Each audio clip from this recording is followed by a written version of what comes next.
Bem-vindos a mais um Deep Dive. Hoje a gente mergulha num material bem interessante, Hackeando o Tempo de Deus. É de um autor chamado Márcio Bringatiente. O livro busca, sim, conectar princípios da Bíblia com umas ideias mais recentes da ciência, né?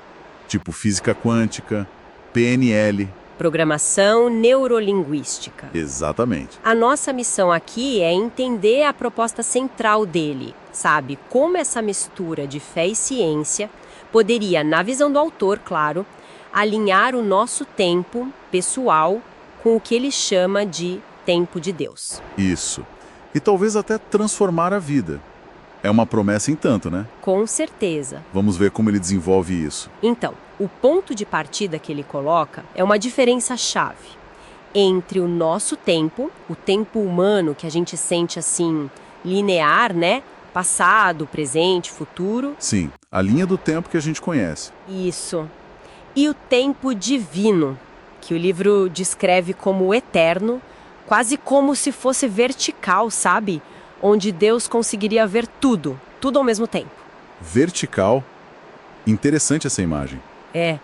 Ele até usa umas referências bíblicas para isso, tipo Eclesiastes, que fala que Deus pôs a eternidade no coração do homem, ou aquela de Pedro, que para Deus 1000 anos é como um dia. Ah, sim, conheço essas passagens. Mas tá, um tempo vertical. Como é que isso funcionaria na prática? Qual a aplicação disso que o livro sugere? Olha, a principal aplicação que ele sugere é para lidar com a ansiedade. Ansiedade. Faz sentido. Porque, muita da nossa ansiedade vem da preocupação com o futuro, com o que está lá na frente nessa linha do tempo.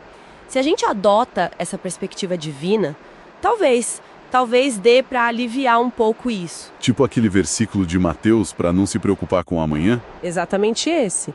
É um convite para viver mais pela fé. E fé, como está lá em Hebreus, é a certeza do que a gente espera, a prova do que a gente não vê. Ter convicção sobre o que ainda não é visível, sabe? Entendi. Então, a base é essa mudança de olhar para o tempo e a fé. Mas o livro vai além, imagina. Ele dá ferramentas mais ativas para a gente alinhar esses tempos? Sim, ele propõe algumas coisas. Primeiro, ele reforça muito o poder da própria fé, usa exemplos da Bíblia de curas, tipo a mulher do fluxo de sangue em Marcos, que Jesus fala, a tua fé te salvou. A fé como agente de transformação direta. Isso, a fé em si já seria uma ferramenta poderosa. E junto com a fé, ele coloca o poder das palavras. Ah, o poder das palavras. Sempre um tema forte. Como ele aborda isso? Bem, ele cita Provérbios, né? A morte e a vida estão no poder da língua. E também Marcos, quando Jesus fala sobre dizer a um monte para se mover. Certo. A ideia que o livro traz é que declarar as promessas de Deus com fé não é só um desejo, sabe? É quase um ato criativo. Um ato criativo. E é aí que ele faz a ponte com a física quântica. Ok, física quântica. Aqui a gente precisa ter um certo cuidado, né? Para não simplificar demais ou criar umas conexões meio forçadas. Com certeza. É super importante notar isso. O livro parece usar a física quântica mais como uma analogia, talvez, uma metáfora. Entendi. Ele menciona aquela ideia de algumas interpretações da quântica de que o observador pode influenciar o resultado, o tal do colapso da função de onda. Sim. E aí o autor faz um paralelo. Assim como observar poderia afetar a realidade quântica, a nossa intenção focada, as palavras ditas com fé, poderiam influenciar a nossa realidade pessoal. É uma ponte interpretativa que ele constrói, sabe? Entendi a abordagem. É uma interpretação dele. E além da fé e das palavras, que mais ele sugere como ferramenta? Você falou de PNL no começo. Isso, a PNL. Programação neurolinguística. E até hipnose, mas entendida ali como um estado de relaxamento profundo, foco, sabe? Certo. Ele apresenta essas técnicas como possíveis ferramentas, mas sempre dentro de uma perspectiva cristã, para ajudar na tal renovação da mente que Paulo fala em Romanos. Ah, a renovação da mente. Exato. A lógica que ele propõe é usar essas técnicas para, identificar e reprogramar uns padrões de pensamento que limitam a gente. trocar dúvida, medo por crenças mais alinhadas com a fé. Ele até cita Provérbios de novo. Como o homem imagina em sua alma, assim ele é, sugerindo que o pensamento molda quem a gente é. Então, a ideia seria usar PNL ou hipnose para, sei lá, deixar a mente mais pronta para receber a fé e as promessas? Exatamente essa é a ideia. E essa renovação da mente, segundo o livro, leva a uma coisa ainda maior, uma transformação de identidade. Identidade. É. Ele enfatiza muito aquela passagem de 2 Coríntios. Se alguém está em Cristo, nova criatura é. As coisas velhas já passaram. A implicação é forte, né? Você não precisa mais ser definido pelo seu passado. Pelas falhas, pelos traumas. O que nos leva a pensar em como lidar com um passado, então.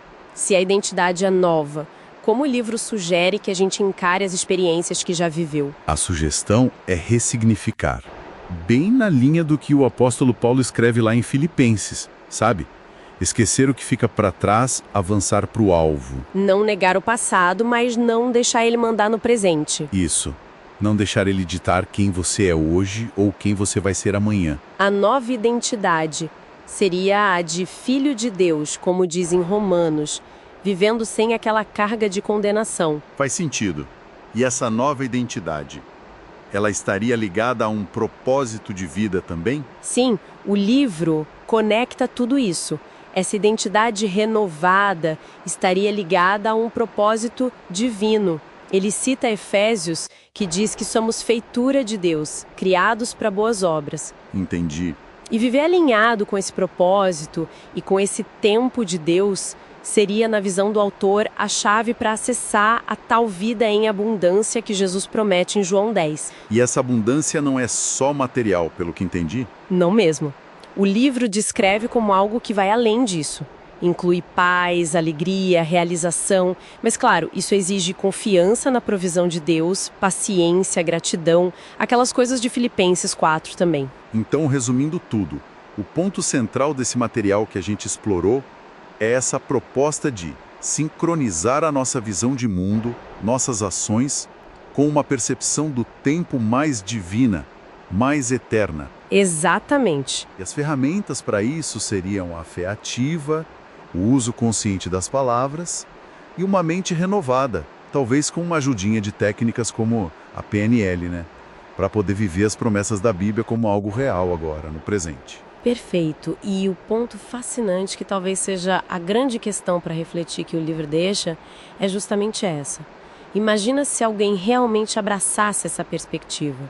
Se começasse a viver hoje com a convicção profunda de que aquele futuro bom, visualizado pela fé, já é de alguma forma uma realidade presente, acessível através do tempo de Deus. Que tipo de mudança isso traria para o dia a dia da pessoa?